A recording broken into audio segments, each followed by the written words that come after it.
Thank you very much. How many of you are Netflix members? How many are paying? That's good. All right. This talk, it's called Wicked Had Decisions. I'm a freak about feedback, and there was a piece of feedback in a talk I did a couple years ago, and it said, hey, Gib, we just want to know how you made the Wicked Had decisions. I'm from Boston. I grew up in Dorchester, Mass., and the idea of doing a talk called Wicked Had Decisions was just so totally cool to me. And so this is my Boston roots. I'm proud of it. How many of you think that making great decisions about products is all about strategic genius, like Steve Jobs has just this innate sense, versus a practiced art that we can all learn? So how many are in the strategic genius camp? How many are practiced art? Well, I believe that too, and that's what really this talk is about. And how many of you went to business school? Good. So you've all been engaged in case studies. Any lawyers here? The lawyers never let me know, okay? But the whole point of it is it's about case study. In case study, the whole thing is it's about asking me questions. I'm going to give you a little bit of data. I'm not going to give you enough, so it's okay for you to ask me questions. And I'd like you to ask enough questions so that you can form an opinion. And then what I'm hoping that will happen today is that we'll engage in debate, right? And the way this goes, I'm going to give you one case right away. And these are cases that Netflix faced as it grew from punk startup to, internet TV behemoth today, and a bunch of really surprising decisions. So I'm going to do one just as a warm-up act, then I'm going to back up and give you a lot of context about how to think about Netflix and its plans and its strategy. And then I've got 4 more cases for you, all right? So my first case is about throttling. I'm just so proud because this word was invented for me. So in 2005, we were accused of throttling, and the accusation was that we were deliberately slowing down the DVD delivery. That's how we started, DVDs back and forth in the mail. And these 2 bright class action lawyers coined the term throttling. So I would go to a cocktail party or a picnic, and I said I was from Netflix, and they'd go, you bastard, you throttler, okay? And so there was a class action lawsuit. And my first question is, I want to get to, should we fight or settle? But here was the issue. We had a problem. Everybody wanted the new release DVD the day that it was available. And demand was very high that first day, but then 2 months later, it was no big deal. So we did not buy enough DVDs to handle the first day. And so we'd have 50,000 copies of a DVD, and 100,000 people wanted them. And so we designed an algorithm to handle this. Anybody suggest to me a simple algorithm to decide who gets the disc first? Say it again? Okay. Randomly. That's an excellent algorithm. Okay. What else could we do? First come, first serve. What else could we do? We could do it for the longest standing customer, or we could do evil, and we could do it for the person who just joined to give them an even better service. Right? What else could we do? People could charge for it. I mean, we could, if you want to be in front of the line, we got to pay money. So I'll tell you what we did. If you had watched 30 movies that month, you got a lot of value out of service, we put you at the end of the line. And if you had watched none, we put you at the front of the line. Now, is this an evil practice? Please say no. And the real problem is we failed to outline this in the terms of the use. We did not describe this practice, and this is why we were sued by these 2 bright class action lawyers for $5 million. $5 million at the time for us was the difference between getting a salary increase at the end of the year or not. It was about whether Kelsey could go to college or not. That's my daughter, okay? It felt like a very impactful thing. So there's the lawsuit. And my real simple question is, should we fight or should we settle? Now, I want to do a quick provisional decision making, and I also want to understand the mood of the room. How many of you would fight the lawsuit?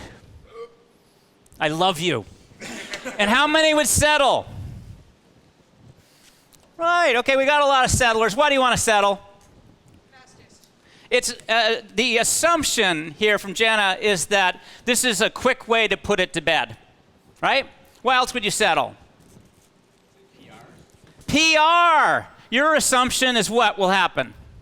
Get bad press. Okay, well, in every headline, every morning, we'll talk about Netflix, those throttlers. Okay, that's the job of the lawyers. It will be bad. Okay, who wants to fight? Why? PR. What? PR. He said PR. And the reason is that we're a startup, and we're going to fight the patent troll, right? And we're going to keep patent trolls from taking our money away. And we'll be admired by all the other entrepreneurs for our forceful stance. Sounds good, right? Why else would you fight? Yes.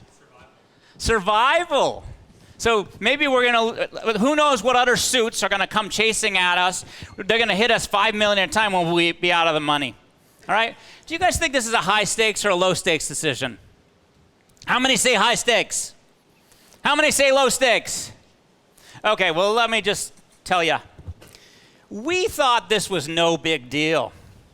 We thought we could take care of this. They were wrong in 3 months or so. So I'll tell you what we did. We thought it was a low-stakes decision. Newsflash, it wasn't. We fought hard, and then we settled. And what happened was exactly what Dave pointed out, which is we were in the headlines for a year as the throttlers. It was the first time in our growth that the brand was negative and our growth stopped. And so our real failure here was to treat it as a low-stakes decision, and it wasn't. So let me go through the learning. So for me, I learned the importance of details.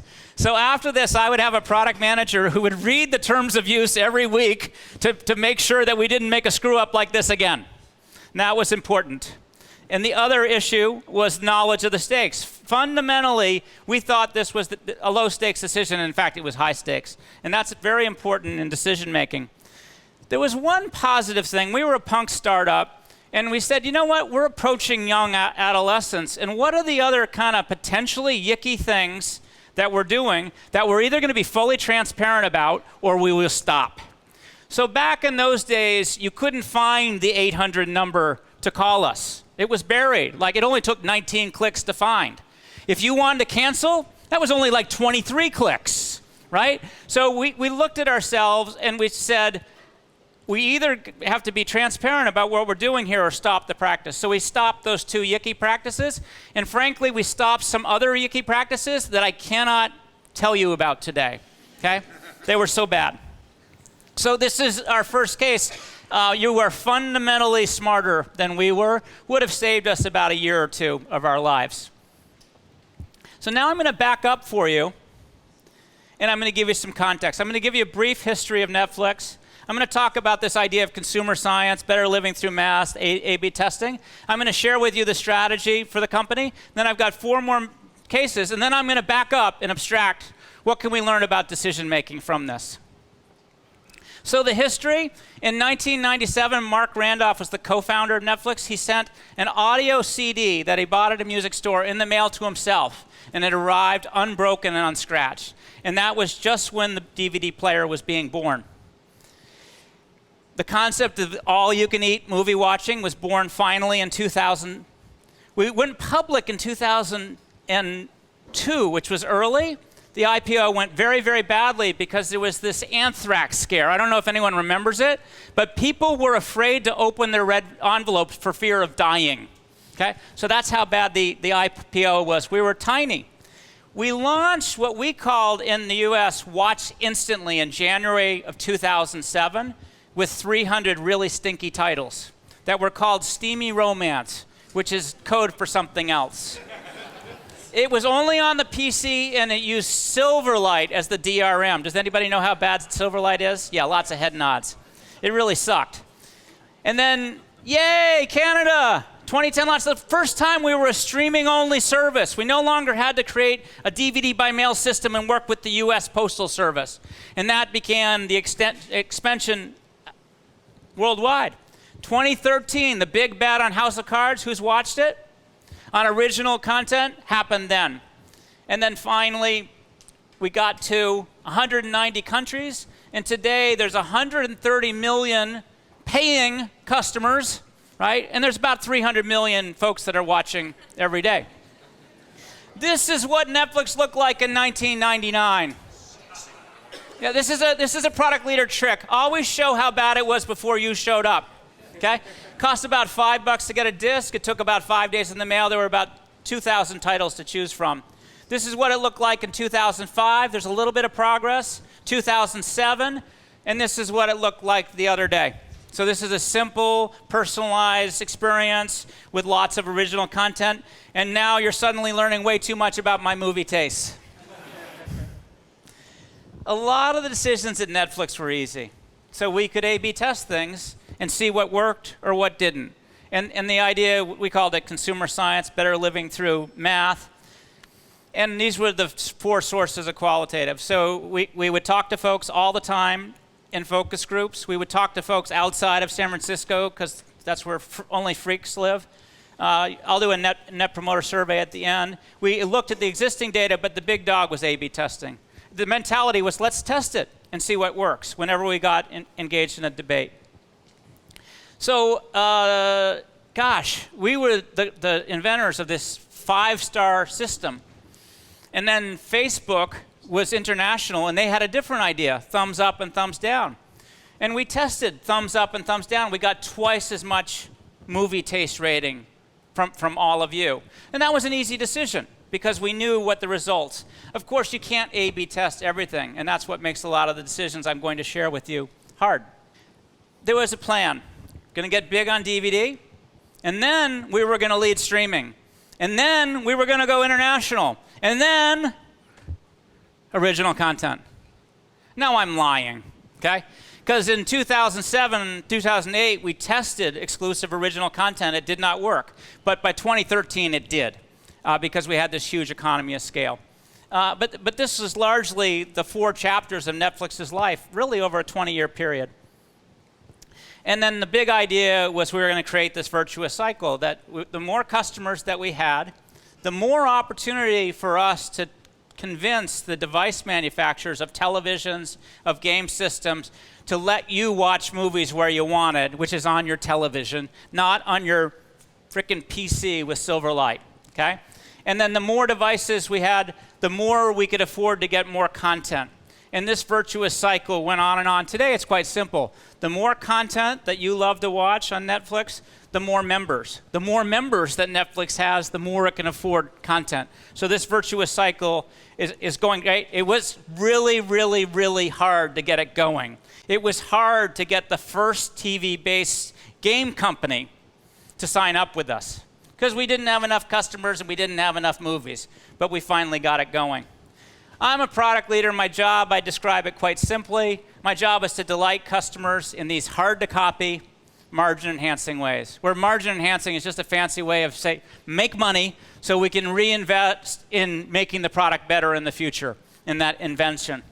So just a couple of things to think about in this world of hard-to-copy. Think for a moment about all the reasons that you don't want to start a punk startup today to compete with dear Netflix. So what is hard to copy about what Netflix does? And that is a real question I pose of you. What's hard about what they do that it's hard for other companies to copy? Getting the original library, what they started with. The original content. That's hard, and I'm playing a trick. Anytime you give me an idea, I'm going to put it in one of 4 buckets. Okay? And that issue is about economy of scale. The company is so big today that with 130 million paying members, this year it took on $10 billion in debt to create. It's launching 1,000 new TV shows and movies this year to advance its lead because of this economy of scale. What else is hard to copy? Recommendations. What? Recommendations. Recommendations. So he believes his recommendations are good, I think. Sometimes you complain. But the personalization technology, the unique technology, is wicked hard to copy. Netflix knows the member tastes of 130 million people worldwide. They know that it's worth investing in Stranger Things, right? They know that you only need to invest 10 million in BoJack Horseman. Is anybody with me? No, I love it. Thank you. Yeah, but it's not everybody's watching BoJack Horseman. I appreciate this. Okay. What else is hard to copy? Yeah, a lot of users to make it cheap. I'm going to go back to economies of scale. What else is hard to copy? Okay, I heard branding, which I deeply appreciate, because with product people in the room, they usually get to that last. But this trusted brand is a big deal. And what was yours? Moving people over? Moving people over. From where? From Netflix to something new if you want to start something new. Ooh, okay, okay. Well, the issue is called switching costs. So I'm with the service, and I don't want to switch. And we're all lazy, right? Like all the work of setting up multiple profiles on Amazon. Don't use Amazon. Okay. So these are all examples of things that are wonderfully hard to copy. And these are some of the ideas from Netflix that we focused on. So I've been talking about how do you delight customers in hard to copy, margin enhancing ways. The metric for this that we used was retention. In the old days, 10% of our customers canceled each month. That's a bad thing. Today, 2% cancel each month. Do you know why 2% cancel each month? There's two reasons. What? They have no money in their account. There's one other reason. Okay, I'm hearing a lot of ideas. Like your friend quits, and now you have to pay for your own service. That sucks. The other idea is it's summer, and maybe I shouldn't be binge watching. Okay, maybe this isn't the best use of my time. So optimizing retention against cost is the idea.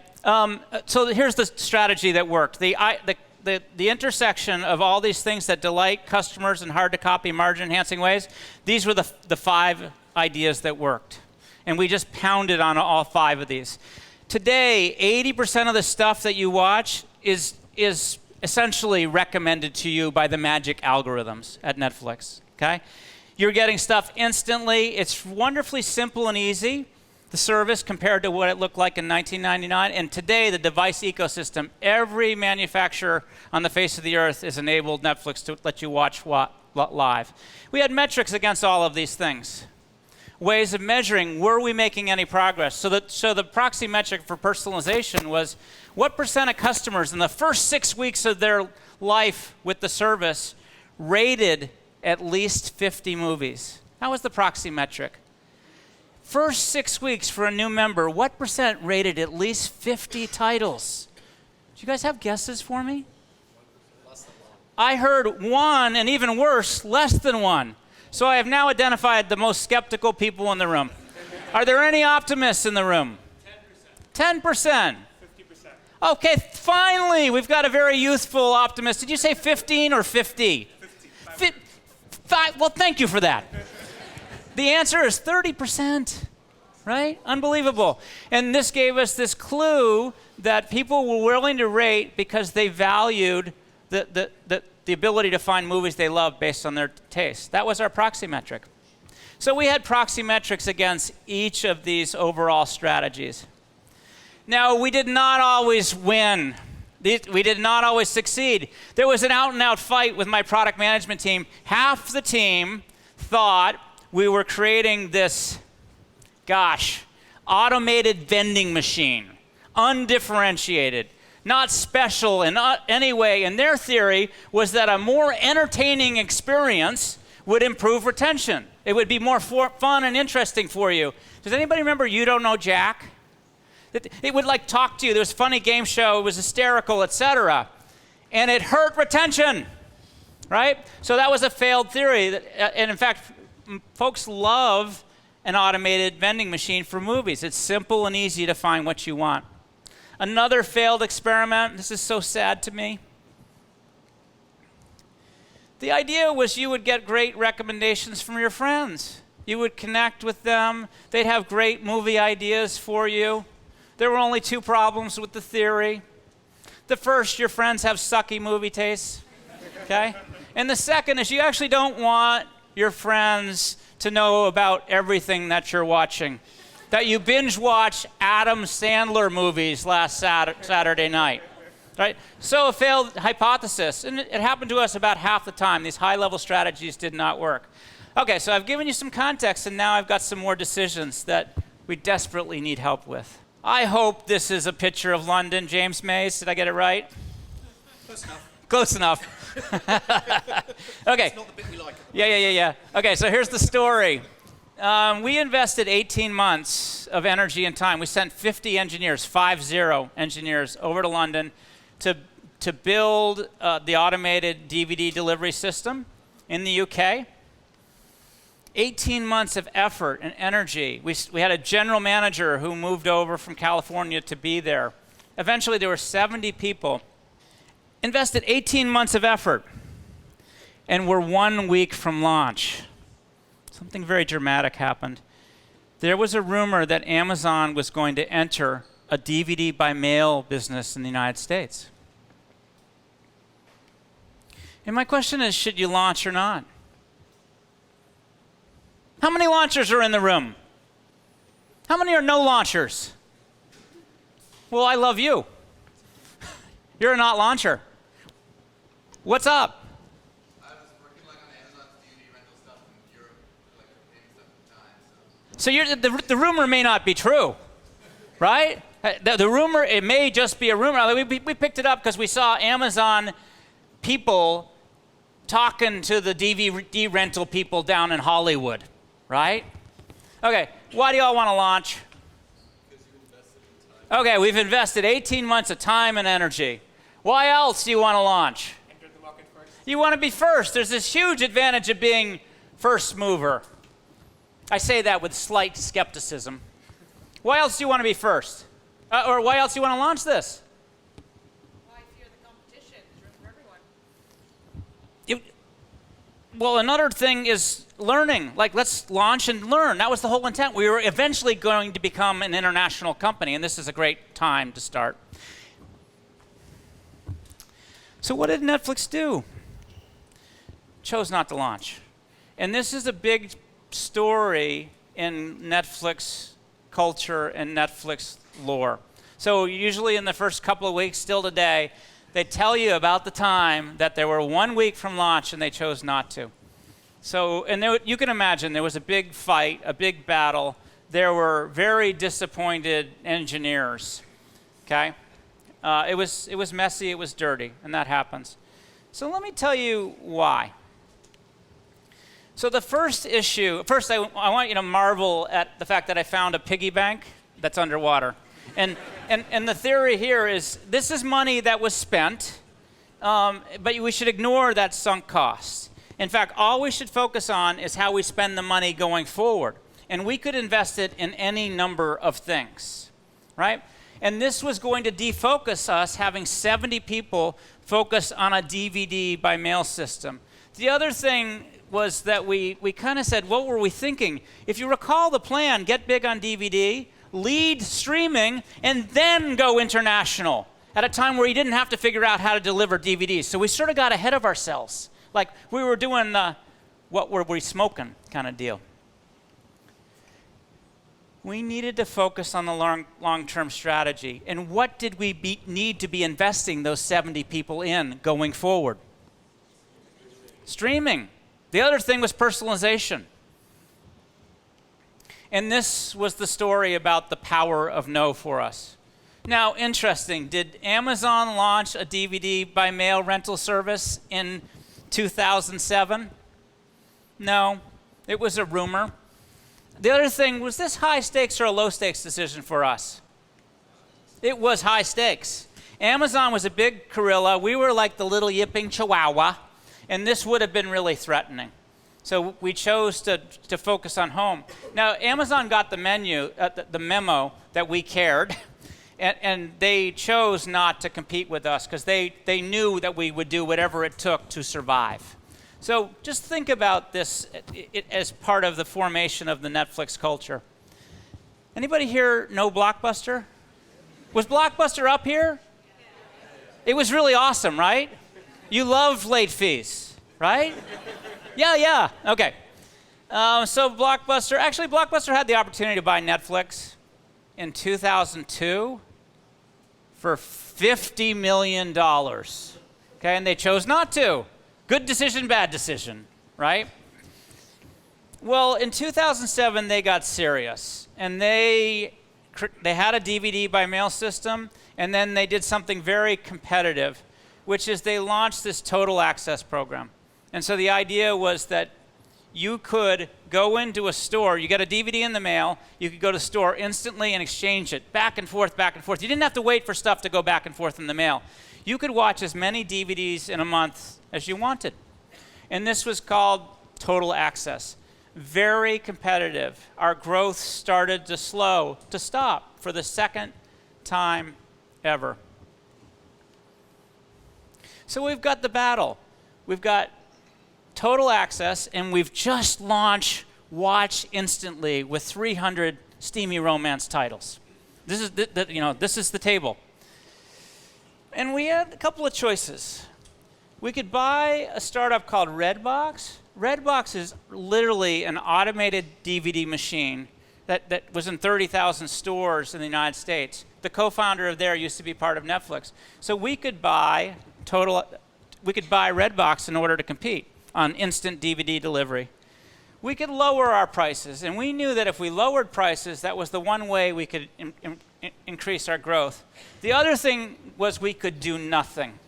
Okay? I will just tell you emotionally that when you're being attacked by a big gorilla called Blockbuster, doing nothing is very hard. So can anybody make an argument right out of the gate why buying Redbox is a bad idea? Yeah. It's not part of the long-term strategy. It is literally a bridge to the past. So let's take it off the table. So now we have a choice. We can lower our prices, or we can do nothing. I want to get the wisdom of crowds. How many would do nothing in this instance? How many would lower prices? Got it. All right. So what does do nothing really mean? You just sit there? Go ahead. Focus on the strategy. Okay, focus on the long-term strategy, focus on making Watch Instantly better, get personalization better. And for how long are you going to endure this attack from Blockbuster? How long will that be? Till who goes out of business? Oh, that's a good insight. Her answer was, till Blockbuster goes out of business. Okay? No, we're all laughing. We're all laughing. It went out in like 2011 or something. In Burlingame, where I live, it's now a pet food store, which is awesome. But it's a public company. We know how much cash they have in the bank. In fact, we know exactly how much cash in the bank. And the question is, what does this business practice look like for Blockbuster? And what are the key questions that we need to discover here in figuring out how long it will be before Blockbuster goes out of business? What are the numbers, the pieces of data that you seek? What's the burn rate? So how much are they spending each month? Let me give you a more important question. How much are they spending on each customer each month for a service that they're charging $20 for? That's the question. And that's all dependent on how many discs are going in and out of the store. So the average Netflix customer would watch 6 DVDs a month. Pretty predictable. And before this happened, the average Blockbuster customer would watch 6 DVDs a month. It turns out that the business works okay if you're watching 6 DVDs a month and the program costs 20. So what's the key question we have here in this situation? How many movies is a Blockbuster customer watching each month? Is that an answerable question? How do you answer it?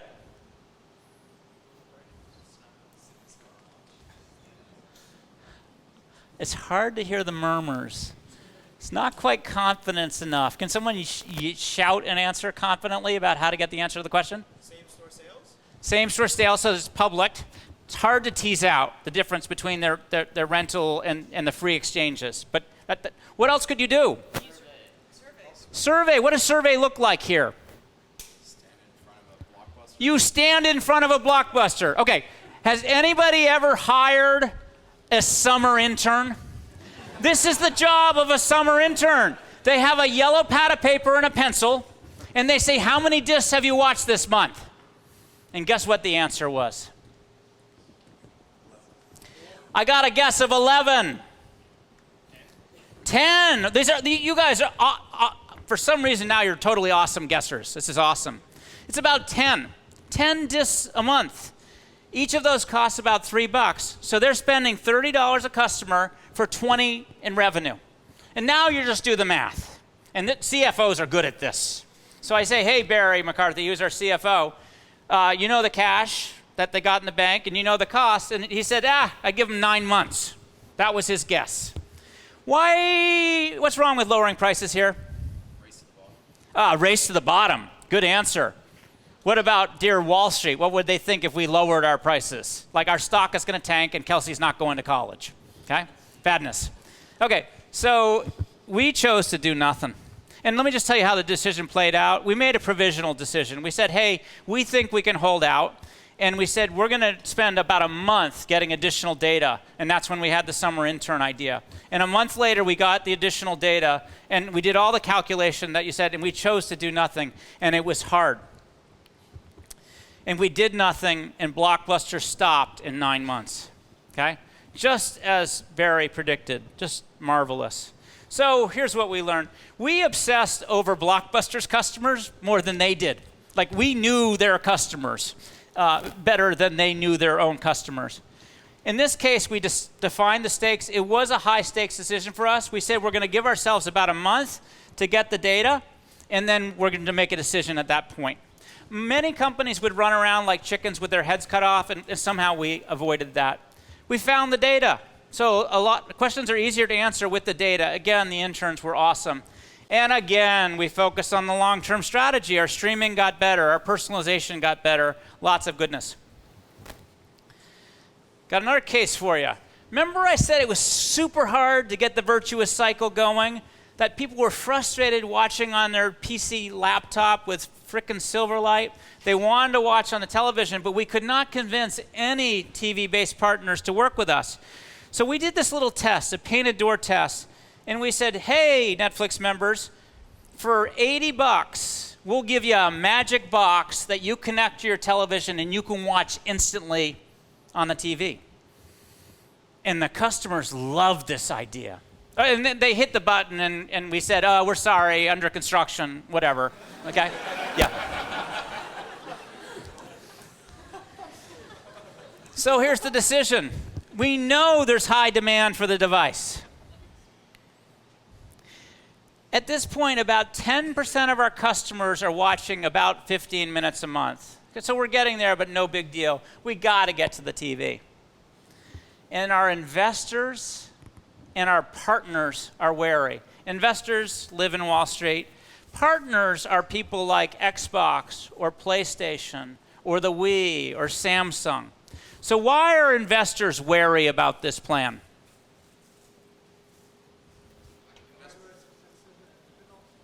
I think I heard. Hardware businesses are capital intensive and very low margin. And unlike Apple, which is wicked smart about figuring it out and getting ships across the sea with our iPhones on time, we had no experience in this. Okay?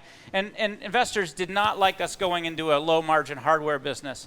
Why were the partners wary about this plan? Yeah, we're going to be first, and we're going to have this inside advantage. We're saying, no. We're just trying to show you how to do it, right? And then we'll back out of the way. And they're like, BS, right? You were the throttlers, okay? So the partners were wary. So I've done plenty of setup for this. It's 1 month from launch.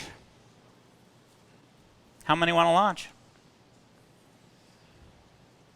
How many want to not launch?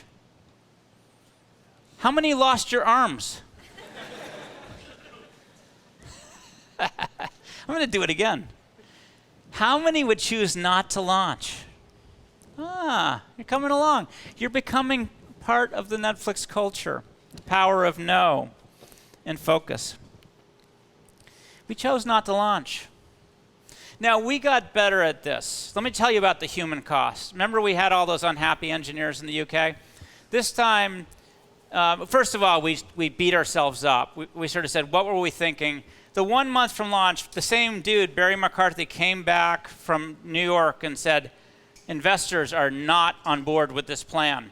And Bill Holmes, the biz dev guy, said, our partners don't trust us, and we won't be able to build an ecosystem that everybody can participate on if we have the inside track. So we kind of beat ourselves up for not thinking about this sooner. But in this case, Reed, the CEO, Paul Eschger was the product manager for this. He went to his house on a Saturday. He said, Paul, I want to help you understand what we're thinking, why, all the reasons. Did that with the whole 100-person team, saying, hey, we think that this is best for the business, right? And so emotionally, people were recovered by maybe Thursday of next week, okay? But we got good at helping provide the context for why we would make decisions like this. Here were the learnings. Barry was very brave to challenge the freight train that was coming down the pike. So be courageous at challenging plans. For me, the key learning was urgent versus important. It was important that we find a way to these TV-based systems, but it didn't happen to happen in the next 3 to 6 months.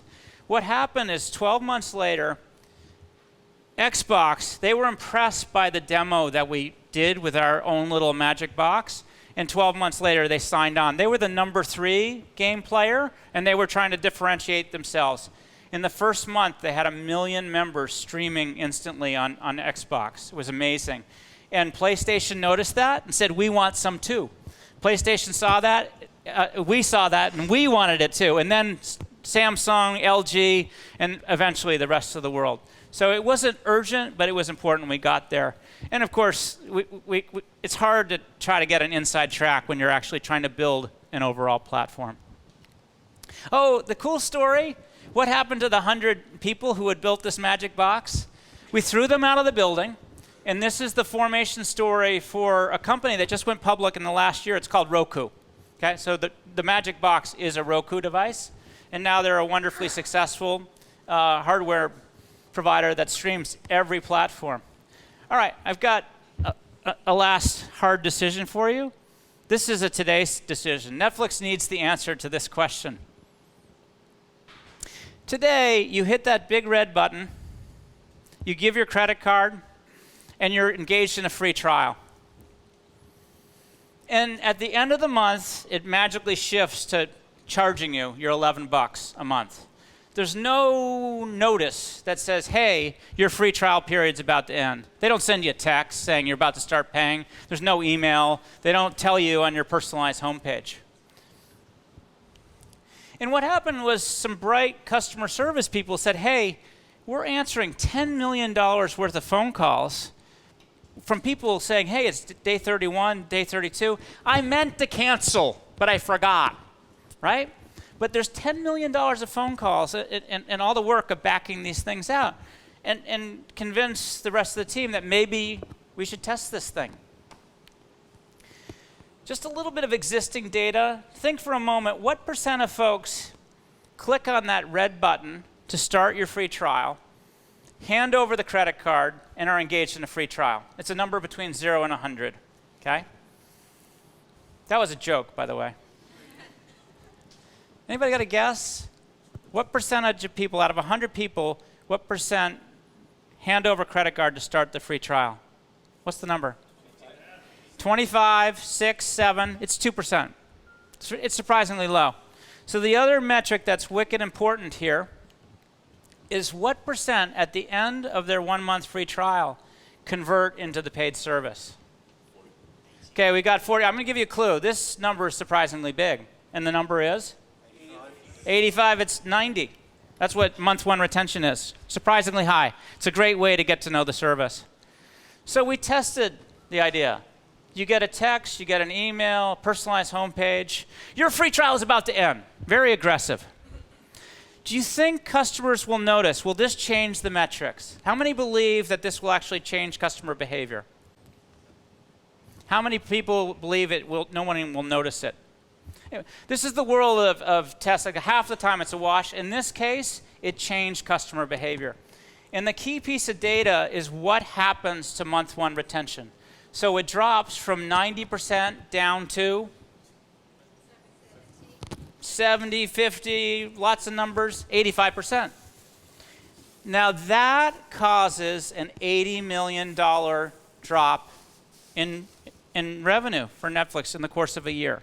That's one small change. Now, you're not really losing 80 million. you're only losing 70 because you no longer have to answer the 10 million in phone calls. So I want you to think for a minute about this concept of delighting customers in these hard-to-copy, margin-enhancing ways. This is margin loss of 70. Now think for a moment, is there potential delight in a company nicely and aggressively letting you know that you're about to switch from free to paid? How many believe that there's potential delight there? A lot of you. Like you'd think well of a company if you discovered they actually did this. And what is the hard-to-copy thing that we're talking about here in this particular instance? It is the brand. It's this relationship of trust. If I told you that Netflix did this, you're like, huh, that's a slightly cooler company than I thought before I walked through the door this morning, okay? And a brand is one of those wonderfully hard-to-copy things. So how many of you, now you put yourself, this is hard, you're the product manager. Oh, by the way, who makes this decision at Netflix? I heard CEO, not the CEO. Who? The product manager, of course. This is Tom Willerer. This is his job. He's the smartest guy in the room. This is all he does. Right? It's not the CFO. He has to tell the CFO, right? So how many of you, you're in Tom Willerer's chair, and you choose to go forward with this? And how many would not? Tom Willerer chose to do it. At the end of the day, he said, this is going to build long-term goodness with the brand. It's a delightful thing. I think it's the right thing to do. And he told the CFO that we're going to lose 70 million bucks. Is this a high stakes or a low stakes decision? Okay, high stakes, arms in air. Low stakes, arms in air. Oh, you guys are getting smart. This is a low-stakes decision because it's totally reversible. Tom rolls it out to all. If he didn't like it, he could roll it back. You could turn it on and off. If Netflix is short, 70 million, one quarter, just like whatever, okay? The other thing, most people get scared about the 70 million. And the CFO's like, no big deal, because the company's doing $8 billion in revenue this year, right? So this is a cool, at the end of the day, not a wicked hard decision because of the consumer science, but it's one of those things where delight is good, hard to copy is good, and margin's negative. But those first two things, I think, make up for it. So the key learning, I'm just executing on this delight customers in hard to copy, margin enhancing ways. You had a question? Well, I was just thinking that if you could increase that 2% to 3%, that would have a bigger impact. Okay. So Dave's point was if you could get that T over V from 2 to 3, that would be incredibly margin enhancing, right? So Netflix has tried to increase T over V for about 20 years. And that number just freaking sticks to 2%. I think what's going on is that people don't realize that they're going to have to give up their credit card for a free trial. That's one issue. All platforms are a little wonky. Like imagine what it is to sign up on your iPhone. And then I call it, honey, it's time for dinner. Like they just get busy. But it's kind of a mysterious thing. But I agree. And they keep trying it. I mean, they're going to try a test where, hey, Alexa, sign me up for a free trial. That sounds easy. But my guess is it'll be 2%. All right, the DHM model. This is one of those things, as the company got bigger, recognize in the old days they didn't have the money to afford to do the right thing, but today they do. They doubled down on the light. They invested in the delight, even though they lost a bit of margin. In this case, a lot of people want more and more data and more information. What about the people that got chased out of the system? Did they come back? Did they tell a friend that the service is great and bring in someone new for free? The truth is you can't know everything. You try to get about 70% of the data and just make a decision and go. And then in this case, we know exactly what the cost is of doing the right thing in the brand. It's 70 million bucks. And then the surprise here is this is actually a low-stakes decision. And low-stakes decisions, most of us are human, especially in product management, like, should I hit the button or not? It really feels like the weight of the world. But if it's reversible, just make a decision and go. And then 3 months later, it's not like choosing who you're going to marry or whatever. Those are high-stakes decisions, okay? I've been married 27 years, so it's working out. All right, so this is what Netflix looks like today. This is my site. It's simple, it's personalized. I get it instantly. There's tons of original content, and every device in the world lets me play instantly on my television. So there's a couple more things required in this. First is courage. It took Netflix 30 minutes to make the decision about the $100 million investment in House of Cards. Okay, let's do it.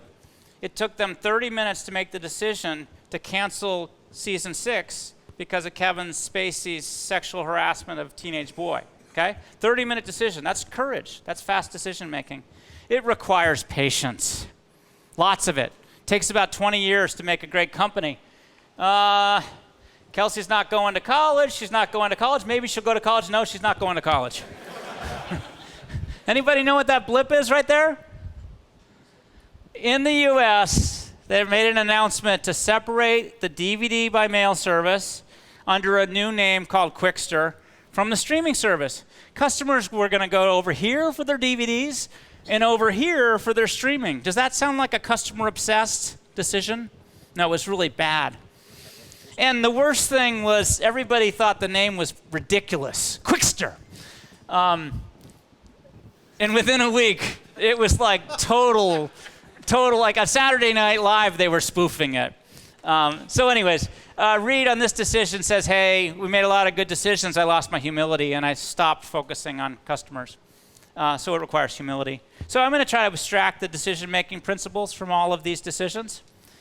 The first, I think it's a practice start. So one thing I learned as a punk kid, a CEO would come up to me and ask me, what should we do? And I was like, I don't know.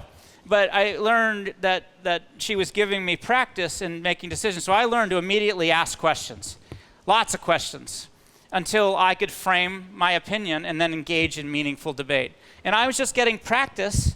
The L is greater than K. Learning is more important than knowing. A lot of these things can't be known. The whole thing is what you learn from each of these that you can apply to your next decision, which you're hoping is better. Frame your opinion. And then this concept of try to incite debate within your team. Like at Netflix, Reed would model it. He would have Leslie and Barry, marketing and finance, fight about pricing decisions. And they were passionate, and then he would force them to take the opposite side, just to learn to listen. And you saw this modeled. But as soon as there was a decision, everybody magically lined up against it in this very mature way. Because they all understood at the end of the day we're trying to do what's best for the company. For me, a lot of teams can make decisions right, kind of, about 50% of the time. For me, it's all about how do you get to about 70%. And why do I not want to get to 80 or 90% right? I want to take, that means you're not taking on enough risk, right? So at the end of the day, my goal is to get from 50 to 70%. I think it's super helpful to have a strategy. Like in the long term, what's important? To be able to measure your success along the way. Embrace the consumer science. A lot of the things that we could A/B test, it was like the thumbs up and thumbs down. It was easy because of that consumer science. Oh, the little D over M. In the long term, I learned to overweight on delighting our customers and to think a little bit less about the margin. Because in the long term, if you delight them and build a great brand, the margin follows. And it took me a long way to get that. In all these decisions, I learned to ask the first question, like, brain dead stupid on that first court case with the class action suit. It failed to understand it was a high stakes decision. So one of my first questions, is this high stakes or low stakes? And if it's high stakes, define a process and timing to get the data and the information the way we did in Blockbuster. Embrace risk. So occasionally you're going into the unknown. Startups, they are born because they took on a lot of risks. They're trying to invent the future. They're building something out of nothing. They are risk-taking. But as companies grow, they tend to play it safe. And if you're trying to become a great company over 20 or 100 years, you've got to keep that risk tolerance. And then stay humble. So if you have the luck of getting it right a bunch of times, recognize that you're going to trip and fall and just keep obsessing over your customers. So with that, I'd like to say thank you to all of you.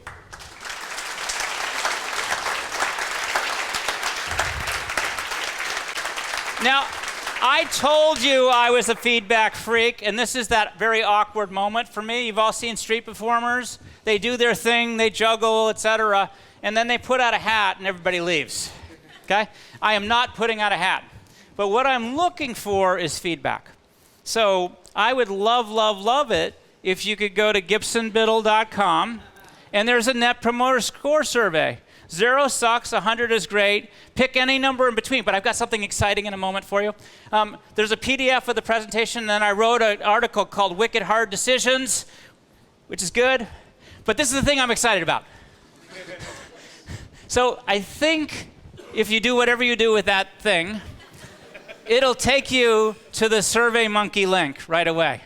Okay? Now, I did a talk here yesterday, and I got the feedback to frickin' use a QR code, Gib. Okay? Just so you know, no one uses a QR code in the United States. But they convinced me that folks here would use it. And I'm just trying to make it simple and easy. So this is one of my experiments tonight, and I sure hope it works. And if it doesn't work, GibsonBiddle.com. And the link is right at the top for you. Okay, so now I really am happy to answer any questions you have. Yeah?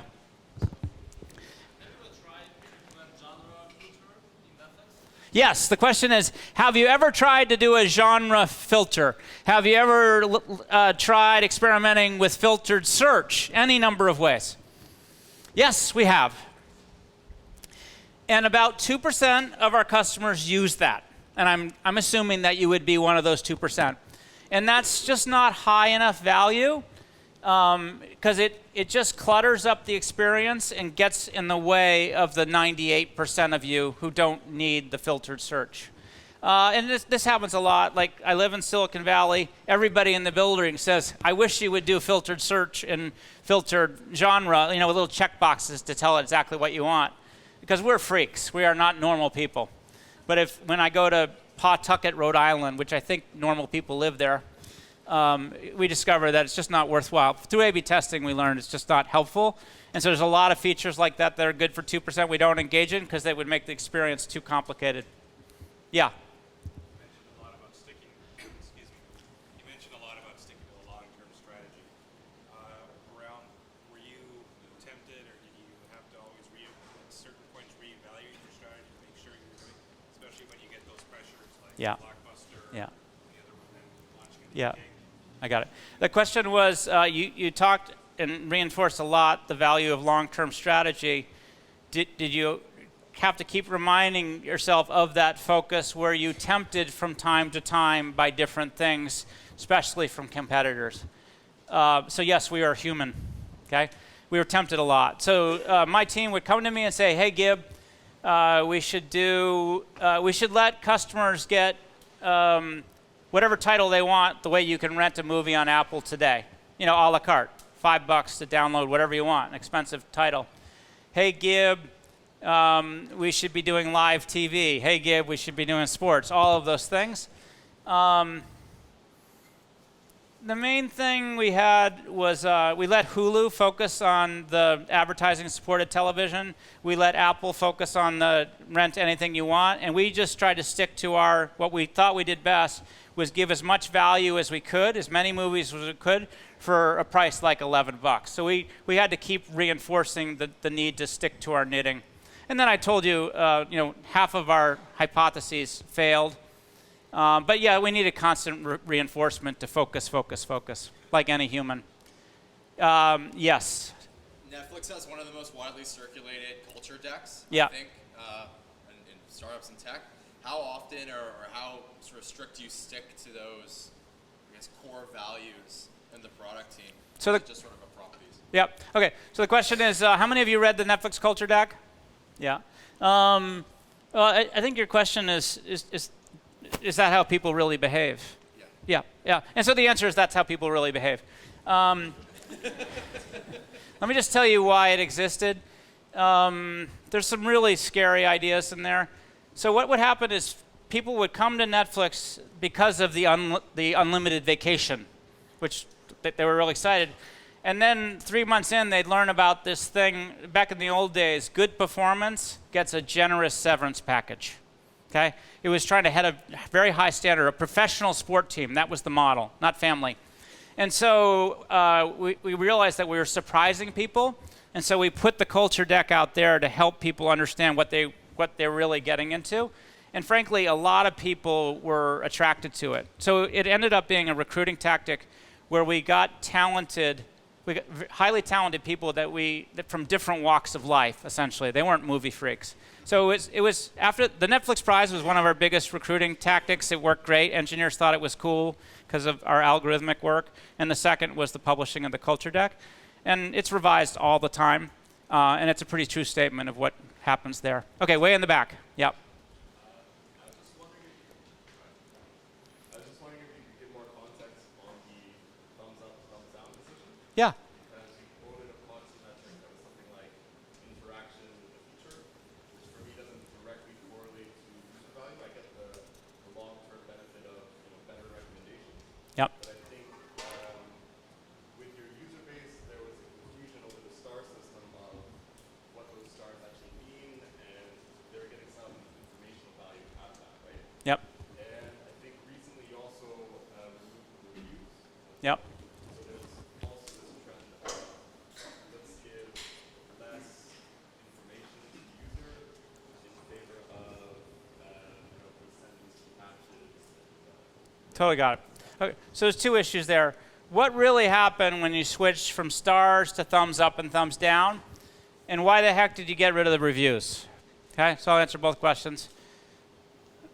What really happened in the transition from stars to thumbs up and thumbs down, we had a theory that over time, if we improved the average star rating of the movies that you watched, you would retain better. You would appreciate the service better. And we did that. Like the average rating for a movie that you watched went from like 3.2 like up to 3.9. Crazy. But there was no evidence that actually improved retention. And I'll tell you, this took a lot of digging in the dirt to understand. It turns out that star rating does not fuel movie enjoyment. And let me just tell you why. Like, if I ask you a great title, you'll say like Schindler's List, okay? Something heavy and makes you look smart, or Hotel Rwanda, okay? But what people enjoy a lot on Netflix is Paul Blart Mall Cop, okay? So those are all 3-star ratings, but that fuels retention. And so what we learned was high star rating does not equal enjoyment.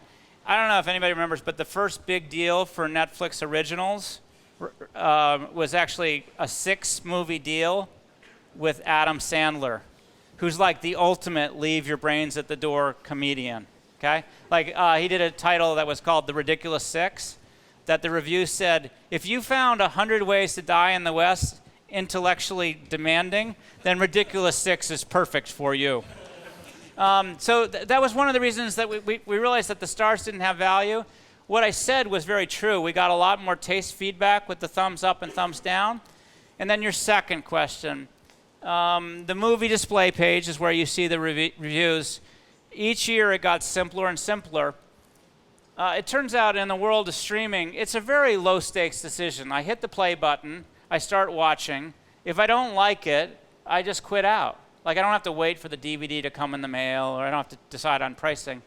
And so what the testing showed was that getting rid of that little moment of folks looking at reviews, it just clunked up the interface just a teeny bit, degraded the watching. So you get rid of it, make it simple, make it easy to hit that one button and go, and then the watching improves. So that was a testable thing.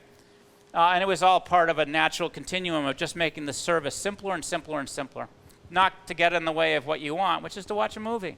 And that's what it's all about. Yes? No, you can't. Where are you? I can't see you. It's you again. I was wondering if you could share any insights into how people perceive the match score in comparison to this. Yeah.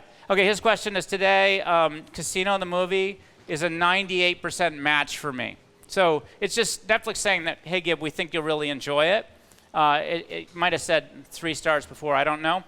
I agree with you that that's a little wonky, and I'm sure they're trying to test and experiment to find a better way to communicate what's going on. I also agree with you, the stars are a little wonky. We used to have a predicted rating, the average rating of all the members, what your friends think. It was like, you could tell like stats people would design the interface. Okay, you had a question. So you mentioned that customer delight brings branding improvements. So we work with a lot of data-driven people. How do you manage in the cases of working with people who are very data-driven, who want to know what's the long-term value of branding and weigh the decisions, especially if it's a high-stakes decision? Yeah, so the question was, how do you measure the value of a brand? It's a hard question. So I'll just tell you how I work with my marketing partner. So just one thing to understand me, I grew up in marketing and then like 20 years ago switched over into product, and I just love building stuff. But I can talk the language. So my marketing partner defined the brand. The brand, this is what it wanted to be. It wanted to be all about movie enjoyment made easy. And we were trying to build a product that delivered on that. So first of all, I found that direction incredibly helpful. So looking back, that entertainment experience, that test, in perfect hindsight, shouldn't have tested it, because the automated vending machine that just quickly and easily delivers the movie you want is all about movie enjoyment made easy. Okay. So this is what happened. Every year, there would be a conversation at the beginning of the year about how much to invest in marketing and brand, how much to invest in the product and technology, and how much to invest in content. And every year it trended in the same direction, was a little less in marketing and brand, about the same in product and technology, and quite a bit more in the content. And the reason why was the brand took on more and more and more meaning and positive meaning that let us invest more in the content. So there was that conversation. It was pretty intuitive, but I would just generally say that people understood that building a powerful brand was as important as building a powerful product, and it worked in lockstep. Okay, tall person with tall arm. Actually, I'm just interested. We're about to go through a pricing change. I just want to know some thoughts around how did you guys come up with your pricing strategy? And when you incrementally increased it, what were some of the effects? Yeah. Okay. So one thing, the whole margin enhancement, always experiment with your business model. Always experiment with pricing. So I'm confident that Netflix is testing prices now. Like you can clear your cookies 10 times till you get the lower price, right? So it was just ongoing. The very hard things for Netflix, I'm sure that you felt this a little bit. In the old days, we would do a price increase. We'd say, hey, we're going from $8 a month to $10 a month. And we handled it poorly. And I'll tell you what well looks like. You might have noticed this. Hey, we're gonna raise our prices from $10 to $11 a year from now, right? Hey, we're gonna do it 6 months from now, and you're like, go ahead and do the whole price thing already, right? So we learned to over-communicate price changes, and that made it a lot better, faster, easier. And then fundamentally, we learned to communicate why we were doing that, which is to get you the original content that you want, so the service would get better. So that the main insight is always be testing, and then the second is over-communicate bad news to your customers early and often, so you don't surprise them. But generally, if the service is great, they stick with it. We tested, like we did advertising, we were selling previously, you did this, we tested everything. Yes? So you talked about the device decision, like launching a device, hardware device. So I was just curious on that, and like leading a streaming kind of users, those user base is completely different from the regular TV watchers.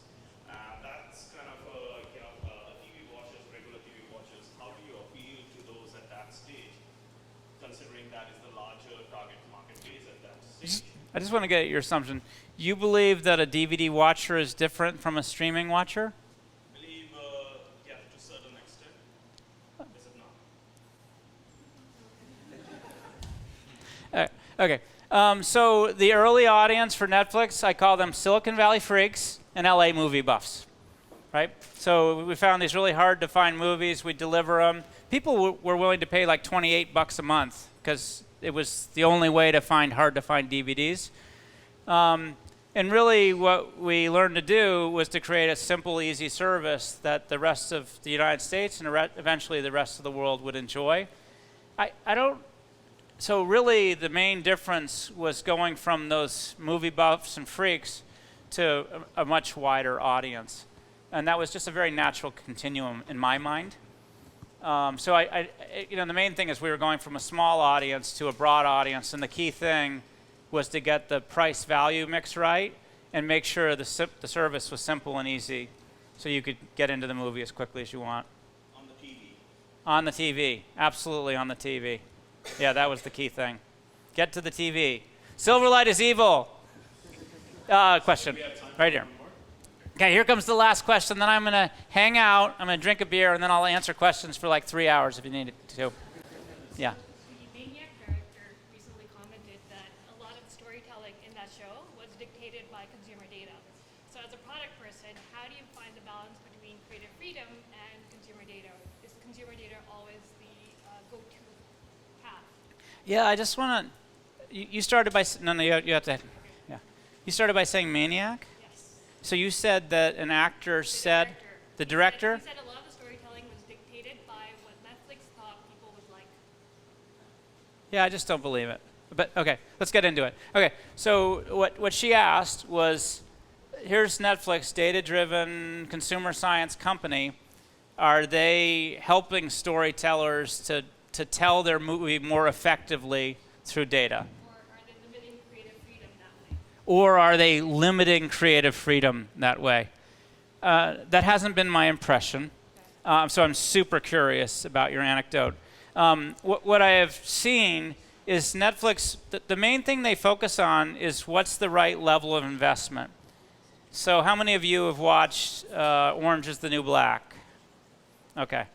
So that's a $100 million investment. How many of you have watched an Everest documentary climbing movie? Cool, right? So you spend $5 million on that for us, and then the $120 million on Orange is the New Black. So really all they're trying to do, they spend their life trying to guess how many hours will be streamed depending on what the title is. And there's a lot of consumer science. You can see that understanding the member tastes of 130 million people worldwide is super helpful in making those guesses. Stuff that I have learned and been told is that they're trying to give a ton of creative freedom to the storytellers. Netflix, I know, is quite proud. Last week, HBO got 23 Emmys, and Netflix got 23 Emmys, okay?